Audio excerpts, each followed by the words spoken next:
안녕하세요. 오늘도 재미있는 영어책 읽는 방법을 한번 알아볼까 합니다. 영어책이라고 하면 대부분 영국이나 미국 같은 영어권 나라에서 출판하는 책만을 생각하는데요. 우리나라 출판사에서도 출판한 좋은 책들이 있어서 소개를 할까 합니다. 키즈엠이라는 아동도서 출판사인데 몇 년 전에 출판한 영어책 시리즈 중에 제가 특히 좋아하는 책을 한번 골라서 소개할까 합니다.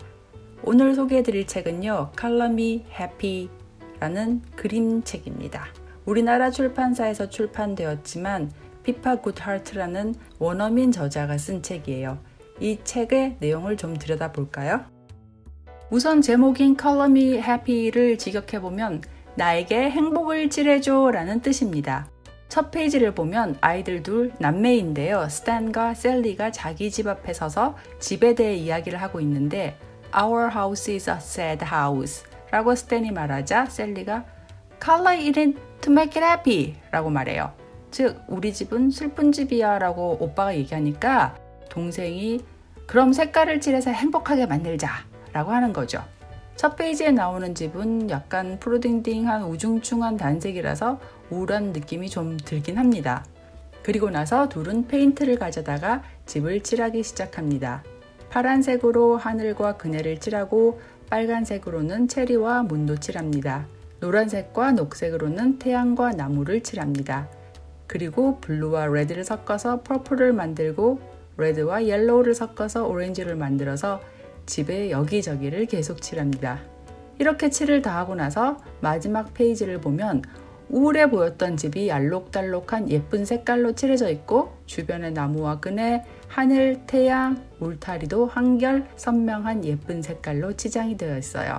그래서 집이 행복한 집이 되었다.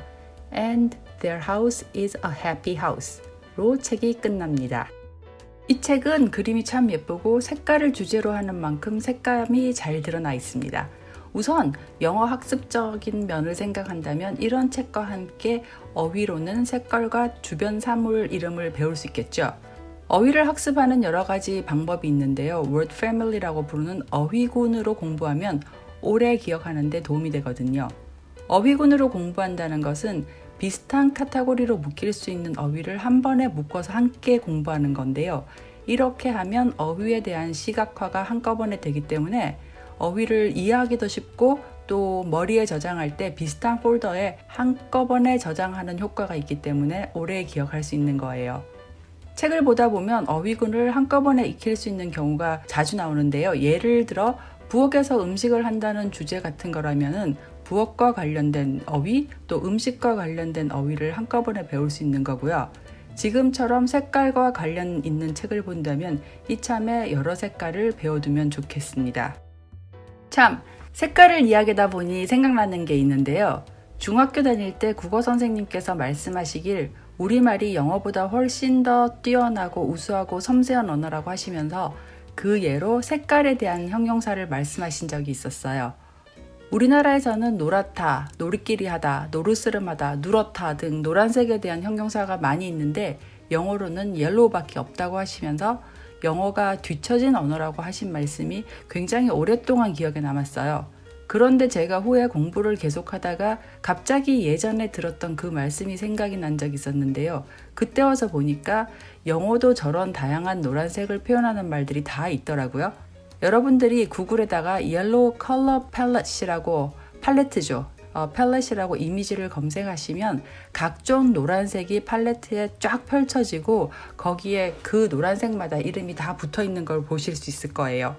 영어는 우리말처럼 노란색에서 파생된 단어보다는 그런 색깔의 사물 이름을 붙여서 부르는 경우가 많아요. 예를 들어 노르스름한 꼴색이면 허니, 레몬 노란색이면 레몬, 겨자색이면 머스터드 옐로우 이런 식으로 레몬 옐로우, 머스터드 옐로우 우리도 병아리색, 겨자색 이렇게 얘기하잖아요. 그런 식으로 영어에도 다 있더라고요.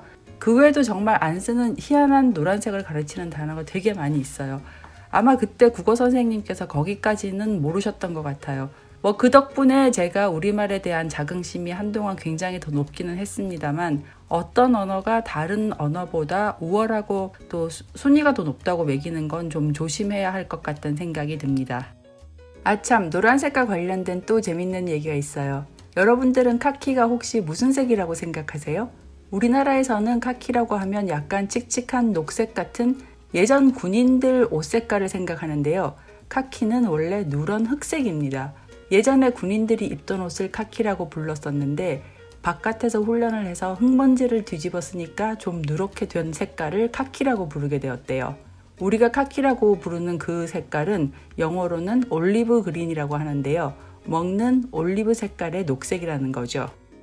이야기가 좀 다른 데로 샜는데요. 다시 돌아오자면 이 책은 집과 주변을 칠하는 이야기이기 때문에 주변 사물에 대한 어휘도 나오는데요.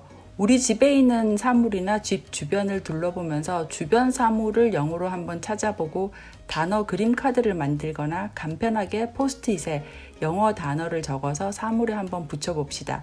어휘를 가장 쉽게 배울 수 있는 방법이 실생활에서 볼 수 있는 구체적인 사물부터 배우는 거거든요.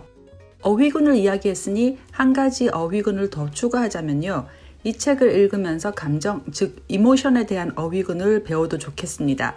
구글에서 Emotion Vocabulary라고 쳐보시면 감정을 나타낸 이모티콘 얼굴과 영어 단어가 함께 있는 단어 카드가 많이 검색돼요. 아이 수준에 맞는 단어 카드를 선택해서 이 책에 나오는 sad나 happy 이외에도 다양한 감정이 있는 것을 확장해서 어휘 연습을 해보면 좋겠습니다. 영어 학습뿐만 아니라 모든 학습에서 아이에게 의미 있는 학습, 이걸 전문 용어로 meaningful learning이라고 부르는데요. 의미 있는 학습이 되려면 배운 것을 본인에게 적용해 보는 것이 가장 좋습니다. 이 책을 가지고 의미 있는 학습이 되려면 아이가 좋아하고 싫어하는 색깔, 주변에 대한 색을 이야기해 볼 수 있고 자신의 느낌과 감정을 말해 보는 게 좋은 활동이 될 수 있습니다.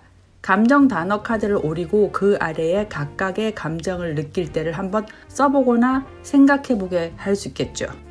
마지막으로 이 책에서는 색깔과 감정이 함께 쓰이는 공감각적 이미지가 나옵니다. 아마 중고등학교 때 배운 공감각적 이미지라는 말이 아련하게 떠오르실 텐데요. 여러 감각이 섞여서 나오는 것을 공감각이라고 합니다. 시각, 청각, 후각, 촉각 등이 섞여서 하나의 감각처럼 나오는 건데요.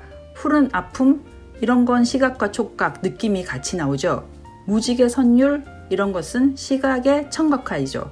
이런 식으로 복합적 감각이 나오는 것을 공감각적 이미지라고 하는데요. 발음하기도 어렵네요. 공감각적 이미지가 발달된 아이들이 창의성이 높은 것으로 알려져 있습니다. 문학에서 공감각적 이미지가 많이 나오고 수학자들이 수학이 이미지로 보인다는 말을 하는 것을 들어보면 공감각적 이미지와 창의력은 당연히 관계가 있어 보입니다. 이 책의 제목 행복하게 칠한다를 생각해보고 아이에게 행복한 색깔은 어떤 것인지, 우리 집에 행복한 색깔을 칠한다면 어떤 색이 될 건지 물어보면 책과 아이를 연결해보는 또 다른 의미 있는 학습이 될 수 있겠습니다.